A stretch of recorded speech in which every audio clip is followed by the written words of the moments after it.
Okay, moving right along to the next component of governmentalization for sustainability. We mentioned governmentalization as commodification. What is it? Basically, the fourth constituent here concerns how many activities for governing risk in relation to sustainability challenges are sourced as standardized modules on the market. So we are now mentioning risk and sustainability challenge as well. So we just try to remember where we are. We are in part 2, changing the world, and we are heading towards how to represent the human environment systems so that we can build our models and risk maps and governing structures, institutions. So of course, risk management is a big thing to stay on the path to sustainability. Right, that was our resilience. So this process refers not only to the reliance on private companies to execute particular decisions, but also to their input to these decisions. So here it's a full-blown market economy that is being part of sustainability solutions, and not saying that corporations are only greedy and they do greenwashing and they will not help, but ultimately many things will come from the private sector, right? I refer to this process as commodification, fully aware of the legacy of this concept, and define it as the process of comprehending the solution of a complex problem as the aggregated effect of standardized modules sourced on the market. Okay, so we'll see about Karl Marx in a minute. I am indebted to Almklov and Antonsen, their 2010 seminal paper on what they refer to as commodification, which is equally conceptually entangled, but in business and marketing literature, not used here to reduce potential Babylonian confusion. So we used this word before, Babylonian confusion, which is a biblical reference where God in the Tower of Babel was trying to get some project done by, his creation, his species, whatever you want to call them, and they all kept talking different language every minute, so it was very hard to get things done, and that's often referred to as Babylonian confusion, where in these kind of complex systems, let's say sustainability, human earth systems, you have multiple actors, each speaking a different language, not literally, but in the sense coming from different sectors, could be farming, water, energy, and so on, and speaking very different languages.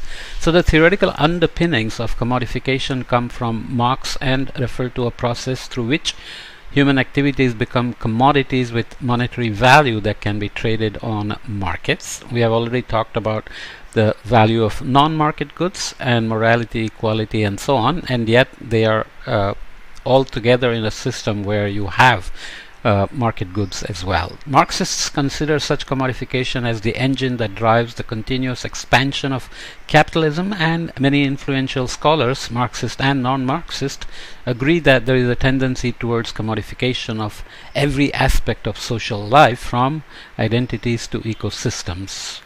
Well, what does this mean? Basically, especially now, the AI and all the devices you use, phone and watch and computers and so on, they're always tracking data on you, and they are commodifying your life in a way where they track your preferences for everything, the drinks, food, the vehicles and appliances you buy, the clothes you wear, and then they target you with specific data that you generated to sell you things. So this is a complete commodification as well.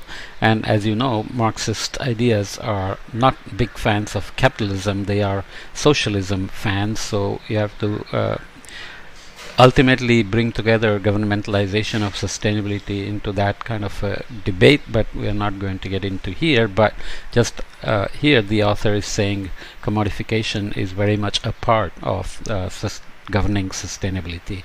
It should therefore be unsurprising to find significant commodification in this traditional sense in the governing of sustainability challenges. So barcode invention is a phenomenal thing where now you can stick a little barcode on everything and you can scan it and get all kinds of details and not just the price.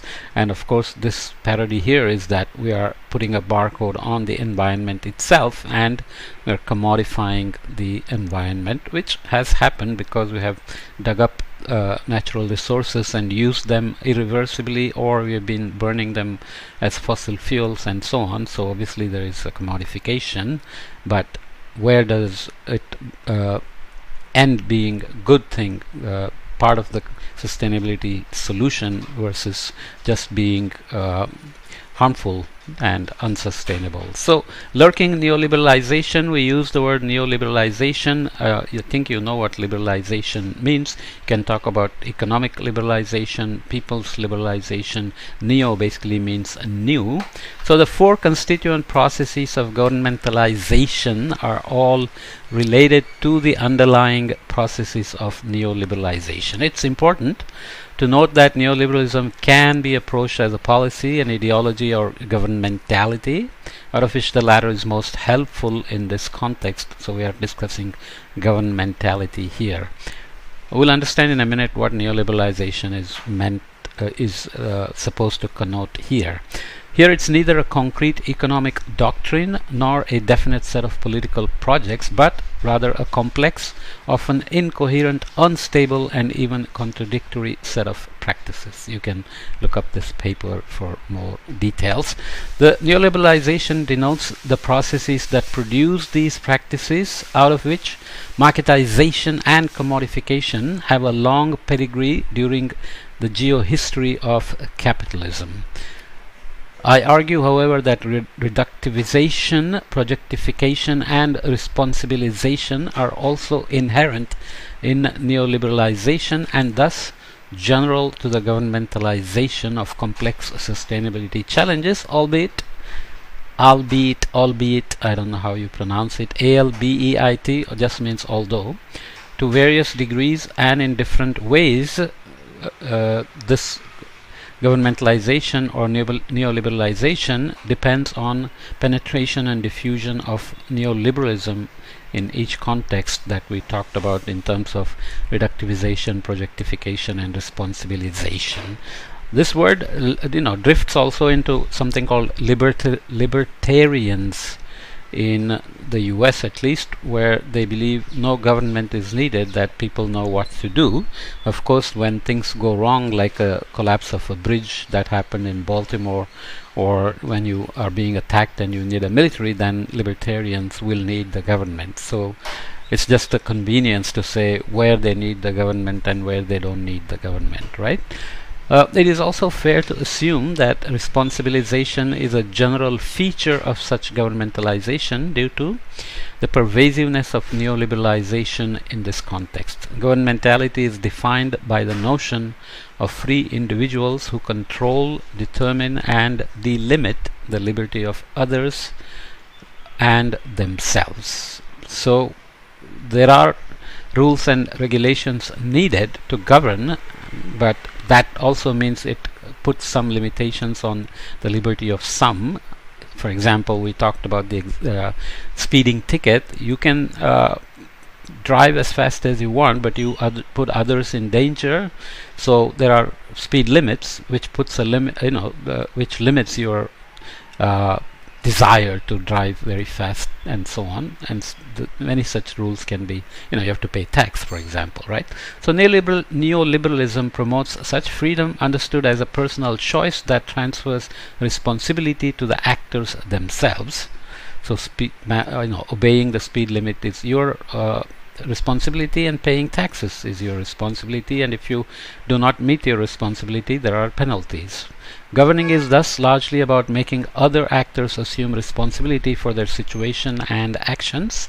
Whilst the concept of responsibilization is widespread in the governmentality literature, its generalizability as a constituent process of governmentalization increases when its conventional focus on private citizens is expanded to all less powerful actors lacking appropriate resources to assume the assigned responsibility. In this context, I argue that responsibilization is general to the governmentalization of complex sustainability challenges in advanced liberal democracies.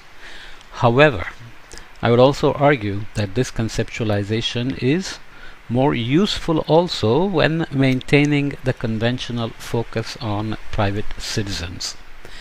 An explicit focus on the asymmetry of power and insufficiency of resources shown here, rather than the private share per se, may help to overcome increasing ambiguities in distinctions between the main institutional spheres of society. Many words, but we know that in society there are socioeconomic classes, so some people have a lot of money and they can wield a lot of power even in terms of shared responsibilities. But a good governmentalization or good governance means you actually enable all actors to assume their responsibility once the responsibilization has been done. So asymmetry of power and insufficiency of resources are the fundamental aspects of responsibilization.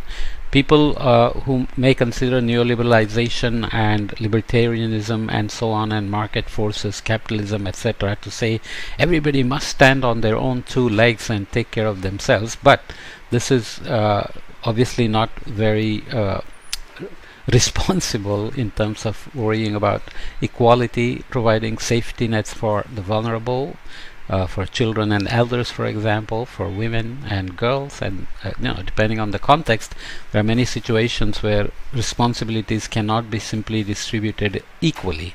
There has to be consideration for disparities in power and insufficiency of resources to meet the assigned responsibilities. Okay, so am I going in the wrong? Yeah, so let's leave this here and come back and conclude the chapter on governing and governmentalization, and then we will, I think, move to the last chapter, which is